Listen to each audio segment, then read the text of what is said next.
Okay, we're back. It's time to talk about the authentic writing task. All right. Okay, this isn't advancing. Oh, okay, there we go. Okay, so as I mentioned in the first part of this presentation, that I have developed basically two different units with two different themes, both in eighth grade social studies, but to try to provide models for various assignments and different examples of things.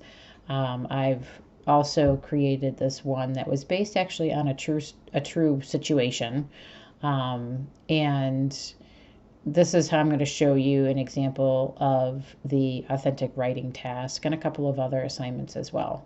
Okay, so if you haven't heard about the 6 million paperclip project, this is a book, but there's also a documentary. There's a lot that's been done with this, but I'm going to take you to, hopefully, to their website that they've created. Um, and there is a film that's linked as well.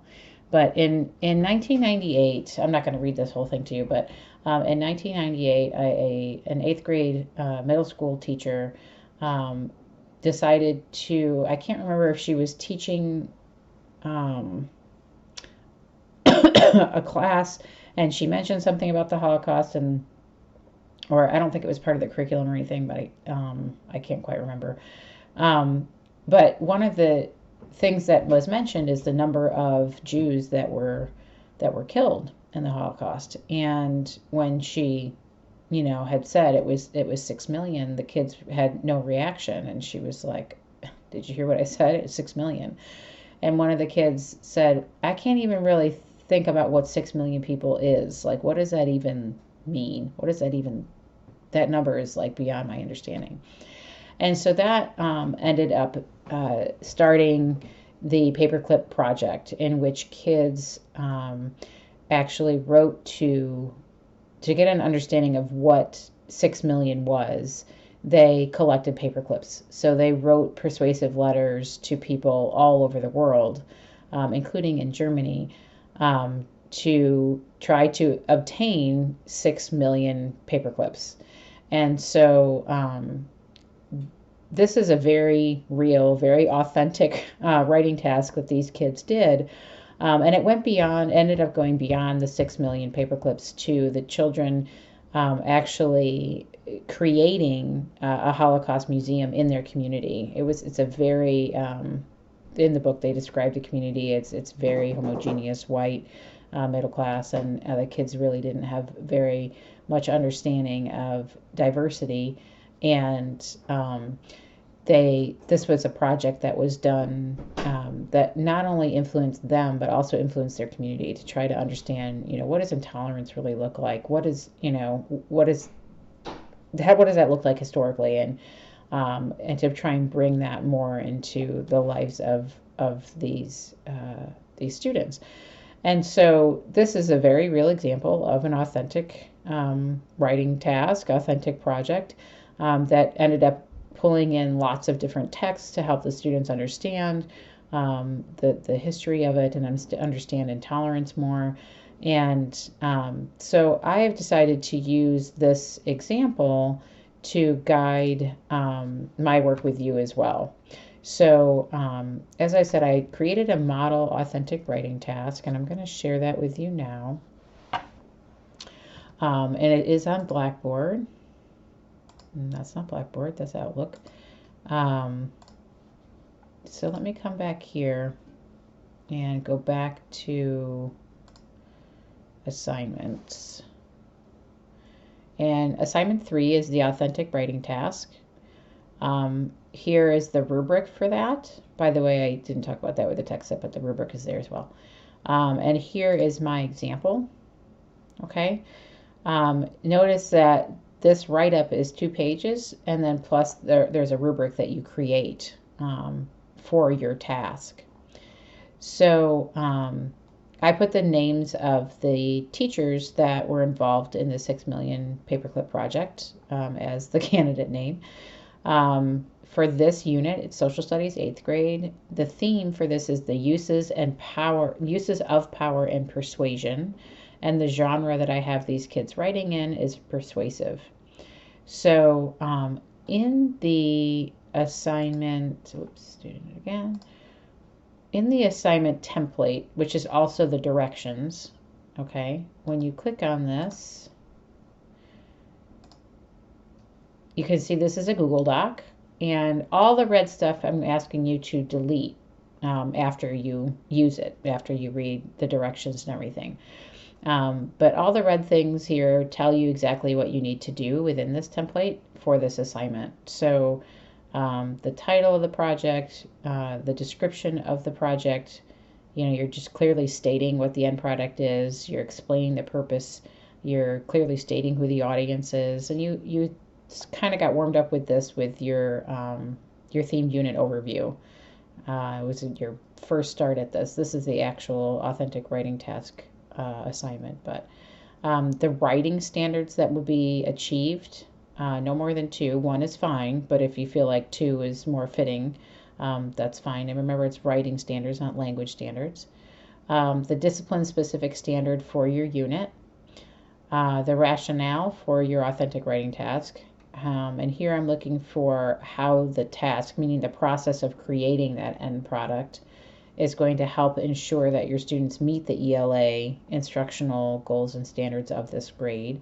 And I'm looking for very specific skills that students will learn and or practice as they develop their product. And then also to explain the ways that you think this task will be motivating, engaging, and age appropriate for your class. And then number 6, your connection to the conceptual theme. How does your project connect back to the theme that you've stated is for your unit? And then finally, you're going to create a rubric.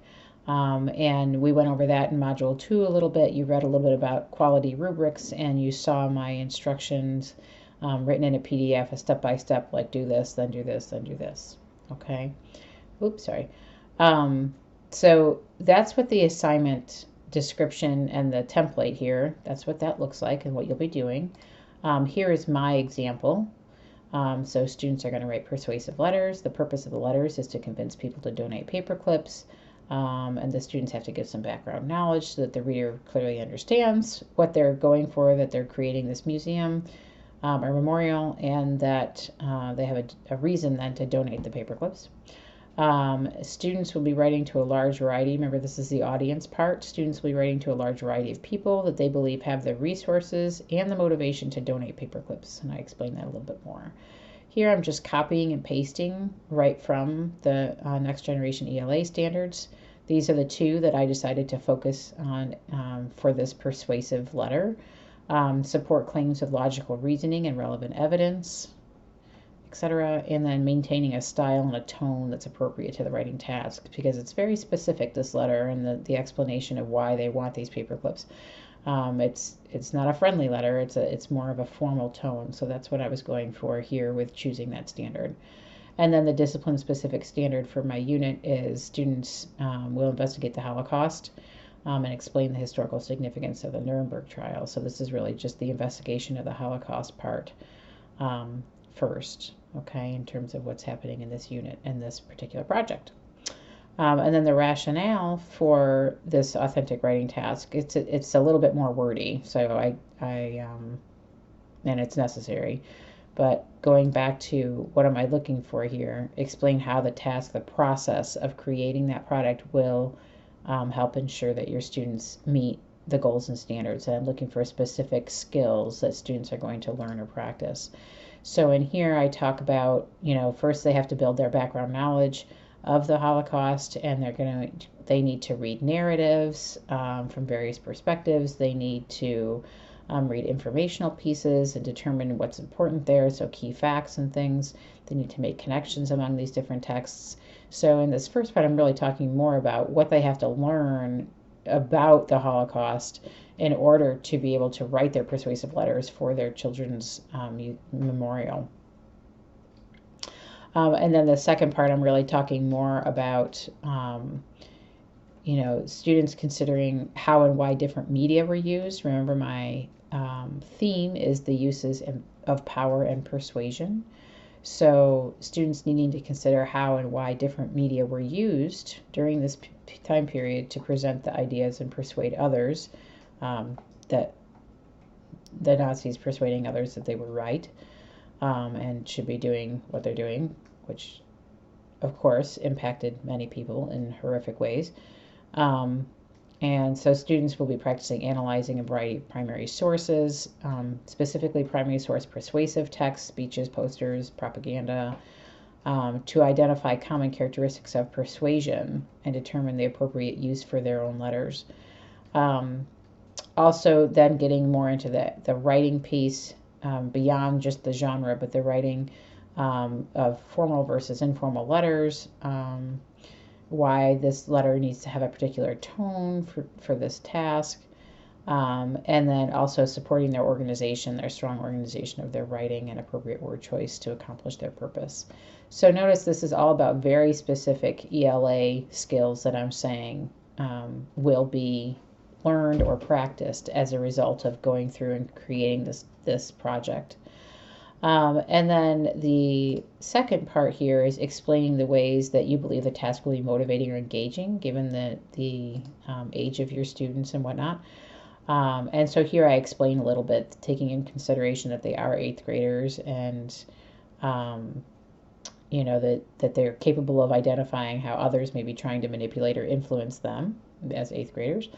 And so this idea of power and persuasion is something that they can grasp. And that they can also develop empathy at this age. And this very concrete, way of collecting these paper clips and things helps them to understand historical time period and situation that they would otherwise have a lot of difficulty connecting to. Okay. And then finally, the connection to the conceptual theme. You need to explain, how does this project and product, how is it going to connect back to the theme, the uses of power and persuasion in this case. And I'm talking about how students will learn how past historical figures use power and persuasion to harm millions of people, but that also students will experience how using persuasion can be beneficial and empower themselves and others to make a positive impact on their community. So I hope that this example, this model authentic writing task, will help guide your work to create your own authentic writing task. The only piece I don't have here is a completed rubric for my task. I hope that in Blackboard, the work that you did with rubrics, and specifically the PDF that's kind of walking you through how to create your rubric. This was in Module 2. Will help you to develop that. And then I have a template for that as well that I don't think I posted yet, so I need to post that.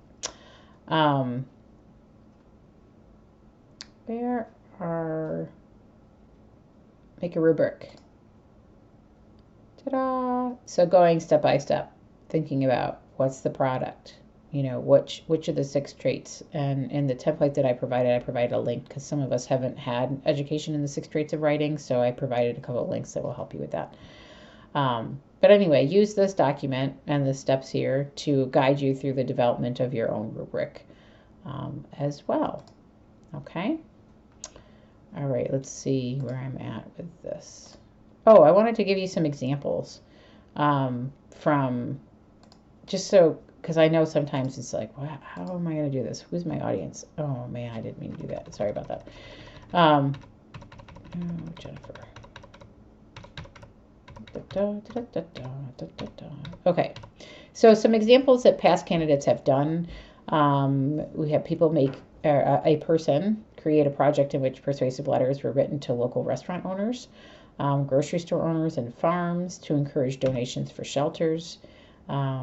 People have developed a project in which they made brochures for local farms, educating visitors about the products that are available there and why to buy food from farms, local farms, and persuasive letters to community to register or re-register to vote, informational blog posts. Some people have found some really cool resources where kids can publish online and in safe ways. So informational blog posts for a government website on health for children. There's also somewhere the audience is actually at an event or something at the school, and this works best when you actually are at a school and you know what kinds of events like this occur, but that's who their audience was there. Here, creating trail markers for portions of the Appalachian Trail in the Hudson Valley. A play script, again, this is for an assembly that was focused on social justice at a particular school, that somebody wrote a play script in which they were trying to show current acts of intolerance to help educate their school population about intolerance and bullying. And then brochures for informing children and their parents visiting pediatrician's office of how to care for various body systems, because body systems was part of the science standards, and I don't remember which grade it was, but those are just some examples that past students have done, so you can get an idea, hopefully that kind of helps get some ideas flowing for you as well if that hasn't happened already. So the criteria for the authentic literacy or writing task is posted on Blackboard. You need to review this and the chapter in Duke that corresponds with the genre that you're interested in. So like for example, in your rubric that you make for your authentic writing task, you have to say which characteristics of that genre you're really targeting, because it's not going to be everything. I mean, you have to decide as a teacher which things am I going to really pay attention to when I evaluate the student's work, and which things are maybe not as important because of this grade level or because of their, their experience with the genre. Okay, you don't need to have a hard copy of the draft of your authentic writing task by our next seated class session, but in Module 3, I'll talk a little bit more about, making progress with that, with your authentic writing task. So, what do you think? Are you ready to get started with your authentic writing task? Well, what questions do you have? Whatever questions that would be good for the group, please send them to Telegram so everybody gets to answer. Okay, or gets to answer, but gets the answers, I should say. Thank you. Bye.